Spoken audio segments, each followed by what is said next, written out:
ತಮಿಳುನಾಡು ರಾಜಕೀಯದಲ್ಲಿ ಮತ್ತೊಂದು ಟ್ವಿಸ್ಟ್.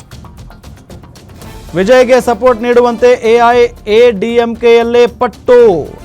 ಪಳನಿಸ್ವಾಮಿ ನಿವಾಸದಲ್ಲಿ ಎಐಎಡಿಎಂಕೆ ಶಾಸಕರು ಸಭೆಯನ್ನ ಮಾಡಿದ್ದಾರೆ. ಟಿವಿಕೆಗೆ ಸಪೋರ್ಟ್ ನೀಡೋಣ ಅಂತ ಪಟ್ಟು ಹಿಡಿದಿದ್ದಾರೆ.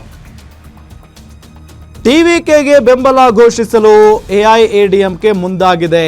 ತಮಿಳುನಾಡು ರಾಜಕೀಯದಲ್ಲಿ ಈಗ ಮತ್ತೊಂದು ಟ್ವಿಸ್ಟ್.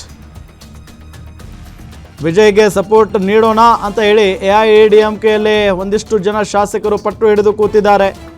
ಪಳನಿಸ್ವಾಮಿ ನಿವಾಸದಲ್ಲಿ ಸಭೆ ಆಗಿರುವುದೀಗ ಟಿವಿಕೆಗೆ ಸಪೋರ್ಟ್ ಮಾಡೋಣ ಅಂತ ಹೇಳಿ ಕೆಲವೊಂದಿಷ್ಟು ಜನ ಶಾಸಕರು ಪಟ್ಟು ಹಿಡಿದಿದ್ದಾರೆ.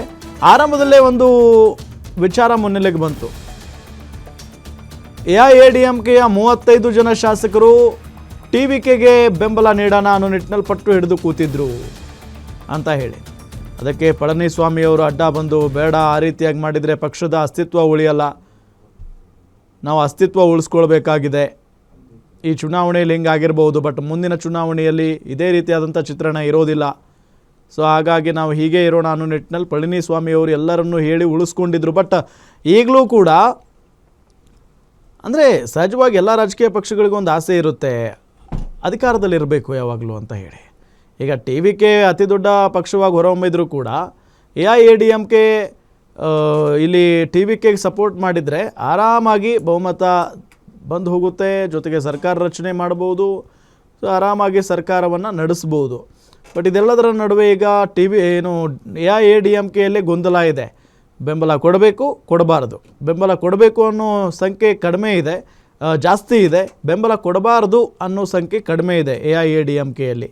ಸೊ ಹಾಗಾಗಿ ಪಳನಿಸ್ವಾಮಿಯವರು ಏನು ಮಾಡ್ತಾರೆ, ಇದಕ್ಕೆ ಒಪ್ಕೊಳ್ತಾರ? ಹಾಗಾದರೆ ಸೊ ಒಪ್ಕೊಂಡು ಈಗ ಟಿವಿಕೆ ಕೈ ಜೋಡಿಸ್ತಾರಾ? ಮತ್ತೊಂದು ಕಡೆ ಎಐಎಡಿಎಂಕೆ BJPಯ ಮೈತ್ರಿ ಅಥವಾ ದೋಸ್ತಿ, ಸೊ ಹಾಗಾಗಿ BJPಯನ್ನು ದೋಸ್ತಿ ಇಟ್ಟು ಟಿವಿಕೆ ಜೊತೆಗೆ ಬರ್ತಾರಾ ಅನ್ನೋ ಪ್ರಶ್ನೆ ಇದೆ. ಇದೇ ವಿಚಾರಕ್ಕೆ ಸಂಬಂಧಪಟ್ಟಂತೆ ಡೀಟೇಲ್ಸ್ ಕೊಡ್ತಾರೆ ನಮ್ಮ ಎಡಿಟರ್ ಸತೀಶ್ ಆಂಜನಪ್ಪ, ನ್ಯೂಸ್ ಡೆಸ್ಕಿಂದ ನೇರ ಸಂಪರ್ಕದಲ್ಲಿ ಜಾಯ್ನ್ ಆಗಿದ್ದಾರೆ. ಸತೀಶ್, ಏನಾಗ್ತಾ ಇದೆ? ಇದುವರೆಗೂ ಕೂಡ ಈ ಬಹುಮತ ಸಾಬೀತು ಆಗುತ್ತೆ ಅನ್ನೋ ಲಕ್ಷಣಗಳೇ ಕಾಣಿಸ್ತಾ ಇಲ್ಲ.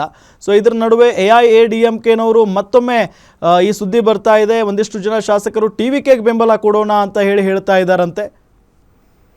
ಎಸ್ ರಾಮ್, ಬಹುಶಃ ಇವತ್ತೆಲ್ಲ ಒಂದು ಪೊಲಿಟಿಕಲ್ ಡ್ರಾಮಾ ಏನು ತಮಿಳುನಾಡಿನ ಈ ಹೈ ಡ್ರಾಮಾಗೆ ಕೊನೆ ಆಗಬಹುದು. ಯಾಕಂದರೆ ಈಗೇನು VCK 4 ಗಂಟೆಗೆ ತಮ್ಮ ಬೆಂಬಲವನ್ನು ಅನೌನ್ಸ್ ಮಾಡ್ತೀನಿ, ತಮ್ಮ ನಿರ್ಧಾರವನ್ನು ತಿಳಿಸ್ತೀನಿ ಅಂತ ಹೇಳಿದ್ದಾರೆ. ಈ ನಡುವೆ ಎಐಎಡಿಎಂಕೆ ಅವರು ಕೂಡ ಸಪೋರ್ಟ್ ಮಾಡಬಹುದು ಟಿವಿಕೆಗೆ ಅನ್ನೋ ಒಂದು ಸುದ್ದಿ ಬರ್ತಾ ಇದೆ. ಸೊ ಈಗಾಗಲೇ ಎಐಎಡಿಎಂಕೆ ಮುಖ್ಯಸ್ಥ ಪಳನಿಸ್ವಾಮಿ ಅವರ ನಿವಾಸದಲ್ಲಿ ಎಐಎಡಿಎಂಕೆ ಎಲ್ಲ ಶಾಸಕರು ಬೆಳಗ್ಗೆ ಸಭೆ ಸೇರ್ತಾ ಇದ್ರು. ಇಷ್ಟು ದಿನ ಅವರು ರಿಸಲ್ಟ್ ಬಂದ ಮೇಲೆ ಪಾಂಡಿಚೇರಿಗೆ ಹೋಗಿದ್ರು, ಅಲ್ಲಿ ರೆಸಾರ್ಟಲ್ಲಿದ್ದರು. ಪಾಂಡಿಚೇರಿಯಿಂದ ಇವತ್ತು ಮಾರ್ನಿಂಗ್ ತಮಿಳುನಾಡಿನ ಚೆನ್ನೈನಲ್ಲಿ ಇರ್ತಕ್ಕಂಥ ಪಳನಿಸ್ವಾಮಿ ಅವರ ಮನೆಗೆ ಬಂದು ಅಲ್ಲಿ ಸಭೆಯನ್ನು ಮಾಡ್ತಾಯಿದ್ರು ಬೆಳಗ್ಗೆಯಿಂದ. ಸೊ ಈಗ ಔಟ್ಕಮ್ ಏನಪ್ಪ ಅಂದರೆ, ಸೊ ಸುಮ್ಮನೆ ಇಷ್ಟು ಗೊಂದಲ ಯಾಕೆ, ನಾವೇ ಸಪೋರ್ಟ್ ಮಾಡೋಣ ಅನ್ನೋ ರೀತಿಯಾಗಿ ಶಾಸಕರು ಚರ್ಚೆ ಮಾಡ್ತಾ ಇದ್ದಾರೆ. ಇದಕ್ಕೆ ತಕ್ಕಂತೆ, ಇದಕ್ಕೆ ಪೂರಕವಾಗಿರುವಂತೆ ಈಗ ಪಳನಿಸ್ವಾಮಿ ಅವರ ಒಂದು ಟ್ವಿಟರ್ನಲ್ಲಿ ಒಂದು ಮೆಸೇಜನ್ನು ಹಾಕಿದ್ದಾರೆ. ಸೊ ತಮಿಳುನಾಡಿನ ಎಲೆಕ್ಷನ್ ಮುಗಿದಿದೆ, ಎಲ್ಲ ಕ್ಷೇತ್ರದಲ್ಲಿ ಬೇರೆ ಬೇರೆ ಪಕ್ಷದವರು ಗೆದ್ದಿದ್ದಾರೆ, ಎಲ್ಲರಿಗೂ ಒಳ್ಳೆಯದಾಗಲಿ, ಹೊಸ ಸರ್ಕಾರಕ್ಕೆ ಒಳ್ಳೆಯದಾಗಲಿ, ಹೊಸ ಸರ್ಕಾರ ಚೆನ್ನಾಗಿ ಆಡಳಿತ ಮಾಡಲಿ ಅಂತ ವಿಶ್ ಮಾಡಿದ್ದಾರೆ ಸೊ ಪಳನಿಸ್ವಾಮಿ. ಸೊ ಒಂದಂತೂ ಇದರಿಂದ ಒಂದು ಸ್ಪಷ್ಟ, ಎಐಎಡಿಎಂಕೆ DMK ಗೌರ್ಮೆಂಟ್ ಇರಲ್ಲ. ಸೊ ಅಲ್ಲಿಗೆ ಎಐಎಡಿಎಂಕೆ DMK ಸರ್ಕಾರ ಮಾಡ್ಬೋದು, ಮಹಾಮೈತ್ರಿ ಆಗಿಬಿಡುತ್ತೆ.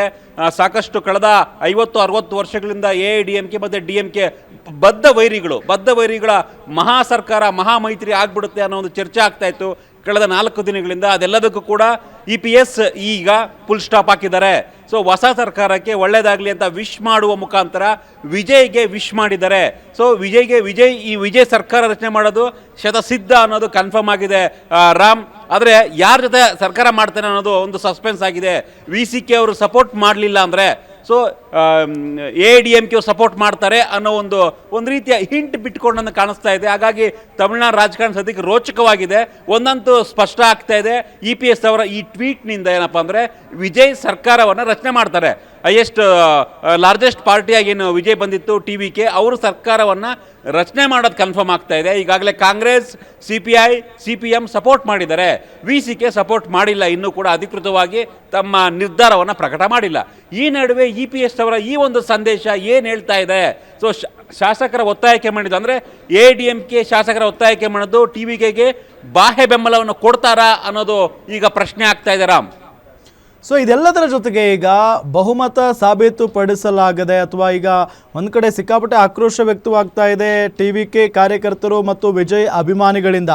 ಇವತ್ತು ಅವಕಾಶ ನೀಡದಿದ್ರೆ ನಾವು ಬೀದಿಗಿಳಿತೀವಿ ಅನ್ನೋ ನಿಟ್ಟಿನಲ್ಲಿ ಎಚ್ಚರಿಕೆಯನ್ನು ಕೊಟ್ಟಿದ್ದಾರೆ. ಜಸ್ಟ್ ಹಾಗೆ ಮಾತನಾಡೋದಾದರೆ ತಮಿಳುನಾಡಿನ ರಾಜಕಾರಣದಲ್ಲಿ ಯಾವಾಗಲೂ ಕೂಡ ಕಾರ್ಯಕರ್ತರದ್ದು ಮೇಲುಗೈ ಜೊತೆಗೆ ಅವರವರ ಅಭಿಮಾನಿಗಳದ್ದು ಮೇಲುಗೈ ಆಗುತ್ತೆ. ಸೊ ಏನಾಗಬಹುದು ಅಕಸ್ಮಾತ್ ಆಗಿ ಇವತ್ತು ಅವಕಾಶ ಕೊಡದೆ ಹೋದರೆ? ರಾಮ್, ನಾಳೆಗೆ ಅಂದರೆ ಮೇ 10ನೇ ತಾರೀಕಿಗೆ ಬಹುಶಃ ತಮಿಳುನಾಡಿನ ವಿಧಾನಸಭೆಯ ಅವಧಿ ಮುಗಿಯುತ್ತೆ. ಸೊ ಆ ಅವಧಿ ಮುಗಿಯೋದ್ರ ಒಳಗಡೆ ಸರ್ಕಾರವನ್ನು ರಚನೆ ಮಾಡಲೇಬೇಕು.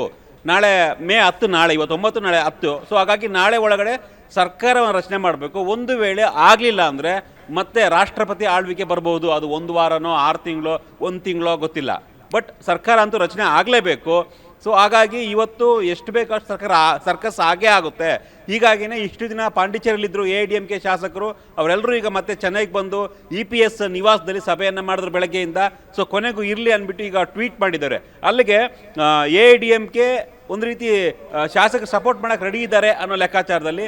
ಆಮೇಲೆ VCKಗೂ ಗೊತ್ತು ನಮ್ಮ ಹತ್ರ ಇರೋದು ಬರೀ 2 ಶಾಸಕರು, ನಾವು ಜಾಸ್ತಿ ಡಿಮ್ಯಾಂಡ್ ಮಾಡಿದಷ್ಟು ಕಷ್ಟ. ಯಾಕಂದರೆ ಯಾರಿಗೂ ಕೂಡ ಮತ್ತೆ ಎಲೆಕ್ಷನ್ಗೆ ಹೋಗೋಷ್ಟು ತಾಳ್ಮೆ ಅಥವಾ ಮತ್ತೆ ಎಲೆಕ್ಷನ್ ಎದುರಿಸ್ಬೇಕಪ್ಪ ಅಂತ ಯಾರೂ ಕೂಡ ಬಯಸ್ತಾ ಇಲ್ಲ. ಅದು VCK ಆಗಿರ್ಬೋದು ಅಥವಾ AIADMK ಆಗಿರ್ಬೋದು, DMK ಆಗಿರ್ಬೋದು, ಯಾರಿಗೂ ಕೂಡ ಈಗ ಚುನಾವಣೆ ಬೇಕಿಲ್ಲ, ಸರ್ಕಾರ ರಚನೆ ಆಗಲೇಬೇಕು.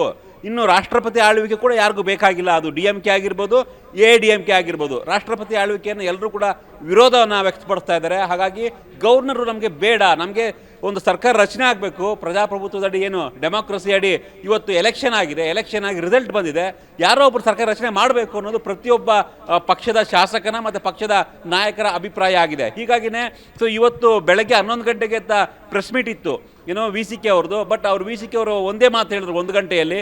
ಸೊ ನಾವು ಯಾರನ್ನೂ ಕೂಡ ಪ್ರೆಸ್ ಮೀಟ್ ಕರೆದಿರಲ್ಲ 10 ಗಂಟೆಗೋ 11 ಗಂಟೆಗೋ. ನಮ್ಮ ನಿರ್ಧಾರನ ನಾವು ತಿಳಿಸ್ತೀವಿ 4 ಗಂಟೆಗೆ. ನಮ್ಮ ನಾಯಕ ಏನು VCK ಪಕ್ಷದ ಮುಖಂಡ ಆಗಿರ್ತಕ್ಕಂಥ ತಿರುಮಾ ಅವರು ತಮ್ಮ ನಿರ್ಧಾರವನ್ನು ಹೇಳ್ತಾರೆ. ನಾವೆಲ್ಲರೂ ಕೂಡ ಅವ್ರಿಗೆ ಒಮ್ಮತದ ಅಭಿಪ್ರಾಯವನ್ನು ವ್ಯಕ್ತಪಡಿಸ್ತೀವಿ. ಅವರು ಏನೇ ನಿರ್ಧಾರ ತೆಗೆದುಕೊಂಡ್ರು ಕೂಡ ನಾವು ರೆಡಿ ಅದಕ್ಕೆ ಅನ್ನೋ ಒಂದು ಮಾತನ್ನು VCK ಪಕ್ಷದವರು ಹೇಳಿದ್ದಾರೆ. ಸೊ ಹಾಗಾಗಿ ಅದು 4 ಗಂಟೆಗೆ ಬರಬಹುದು. ಈ ಒಂದು ವೇಳೆ 4 ಗಂಟೆಗೆ VCK ಅವರು ಬಂದು ನಾನು ವಿಜಯ್ಗೆ ಬೆಂಬಲ ಕೊಡಲ್ಲ ಅಂದರೆ ಆಗ ಮತ್ತಷ್ಟು ಗೇಮ್ ಜಾಸ್ತಿ ಆಗಬಹುದು. ಯಾಕಂದರೆ ನಾಳೆ ಒಳಗಡೆ ಸರ್ಕಾರ ರಚನೆ ಆಗಲೇಬೇಕು, ಇಲ್ಲ ಅಂದರೆ ರಾಷ್ಟ್ರಪತಿ ಆಳ್ವಿಕೆ ಬರುತ್ತೆ. ಸೊ ಹಾಗಾಗಿ AIADMK ಇಲ್ಲಿ ವಿಜಯ್ಗೆ ಸಪೋರ್ಟ್ ಮಾಡುತ್ತಾ ಅಥವಾ DMK ಇವ್ರ ಮೇಲೆ ಒತ್ತಡ ಹೇರಿ, VCK ಮತ್ತು ಮುಸ್ಲಿಂ ಲೀಗ್ ಕೂಡ ಪಾರ್ಟಿ ಇದೆ, ಅವ್ರ ಮೇಲೆ ಒತ್ತಡ ಹೇಳಿ ಸಪೋರ್ಟ್ ಮಾಡಬಹುದು. ಯಾಕಂದರೆ AIADMK ಅಥವಾ ರಾಷ್ಟ್ರಪತಿ ಆಳ್ವಿಕೆ ಬಂದರೆ DMK ಗ್ಲಾಸ್ ಜಾಸ್ತಿ ಆಗುತ್ತೆ. ಯಾಕಂದರೆ ಗವರ್ನರ್ ರಾಜ್ಯಭಾರ ಬಂತು ಅಂದರೆ ಅವರು ಈಗಾಗಲೇ ಸ್ಟೇಟ್ಮೆಂಟ್ ಕೊಟ್ಟಿದ್ದಾರೆ. CPM ಅವರು, CPI ಅವರು, DMK ಅವರು ಗವರ್ನರ್ ಏನಾದರೂ ಆಳ್ವಿಕೆ ಬಂದುಬಿಟ್ರೆ ತಮಿಳುನಾಡಿನಲ್ಲಿ ಇಂಡೈರೆಕ್ಟಾಗಿ BJP ಆಡಳಿತ ಮಾಡಿದಂಥ ಆಗುತ್ತೆ. ಅದು ನಮ್ಗೆ ಇಷ್ಟ ಇಲ್ಲ ಅಂತ DMK ಅವರು ಕೂಡ ಈ ಒಂದು ಮಾತನ್ನು ಹೇಳಿದ್ದಾರೆ. ಹಾಗಾಗಿ ಸರ್ಕಾರವನ್ನು ರಚನೆ ಮಾಡಲೇಬೇಕಂತ ಅನಿವಾರ್ಯತೆ ಎಲ್ಲ ಪಕ್ಷಗಳಿಗೂ ಕೂಡ ಇದೆ. ಆಮೇಲೆ ಈಗ ಒಂದು ವೇಳೆ ಓಕೆ ಯಾರಿಗೂ ಬಹುಮತ ಇಲ್ಲ, ನಾವೆಲ್ಲ ವಿಧಾನಸಭೆನ ವಿಸರ್ಜನೆ ಮಾಡಿಬಿಡ್ತೀವಿ ಅಥವಾ ಮತ್ತೆ ರೀಎಲೆಕ್ಷನ್ಗೆ ಹೋಗ್ತೀವಿ ಅಂದರೆ ಅದಕ್ಕೂ ಕೂಡ ಯಾರು ರೆಡಿ ಇಲ್ಲ. ಕಳೆದ 6 ತಿಂಗಳಿಂದ ಎಲ್ಲರೂ ಸಿಕ್ಕಾಪಟ್ಟೆ ಶ್ರಮವಹಿಸಿ ಕ್ಯಾಂಪೇನ್ ಮಾಡಿ ದುಡ್ಡು ಖರ್ಚು ಮಾಡಿ ಎಲ್ಲರೂ ಎಲೆಕ್ಷನ್ ಮಾಡಿದ್ದಾರೆ. ಮತ್ತೆ ಎಲೆಕ್ಷನ್ಗೆ ಹೋಗೋಕ್ಕೆ ಯಾರಿಗೂ ಇಷ್ಟ ಇಲ್ಲ. ಹೀಗಾಗಿ ವಿಜಯ್ ಒಂದು ರೀತಿ ಎಲ್ಲ ಪಕ್ಷಗಳಿಗೂ ಅನಿವಾರ್ಯ, ಸರ್ಕಾರ ರಚನೆ ಮಾಡಲೇಬೇಕು. ಆದರೆ ಯಾರ ಜೊತೆ ಮಾಡ್ತಾರೆ ಅನ್ನೋದು 4 ಗಂಟೆಗೆ ಗೊತ್ತಾಗ್ಬೋದು. ರಾಮ್, ಥ್ಯಾಂಕ್ ಯು ಸತೀಶ್ ತಮ್ಮೆಲ್ಲ ಮಾಹಿತಿಗಾಗಿ.